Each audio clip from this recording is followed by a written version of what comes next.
Sveiki atvykę į Gema Vievio namus. Galvojant apie profesinę karjerą, jos pokytį, posūkius, supratau, kad norisi būti šalia senjorų, nes iš karto galvoju apie savo močiutę. Ir galvoju, o kaip aš norėčiau, kad jie pasirūpintų ir kas galėtų jie pasirūpinti, jeigu negalėsiu aš. Taip atsiradau Gemą. Bendrai socialiniai veikloje skaičiuoju jau 13 metus.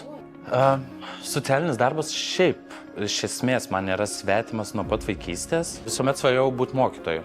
Daugiau sužinojęs apie socialinį darbą, supratau, kad noriu išbandyti šitą sritį ir veikti būtent su žmonėm, kuriem labiausiai reikia pagalbos. Atėjo suvokimas, kad aš galiu gerai tą daryti ir žinau, kaip geriausia padėti. Pradedant nuo vaiko, baigiant senjorų. Man atrodo, tai labai svarbus, altruistiškas ir žmonių likimus ir gyvenimą keičiantis darbas.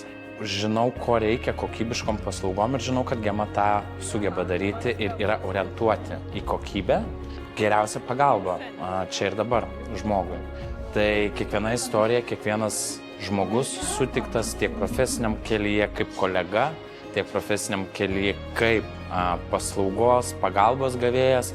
Jisai kiekvienas atneša kažką savo ir išmoko bei suteikia naujų kažkokių patirčių. Be abejo, kiekvieni metai nešia vis daugiau ir daugiau ir jaučiuosi užaugęs ne tik kaip savo srities specialistas, žinovas, bet tuo pačiu kaip asmenybė bendrai.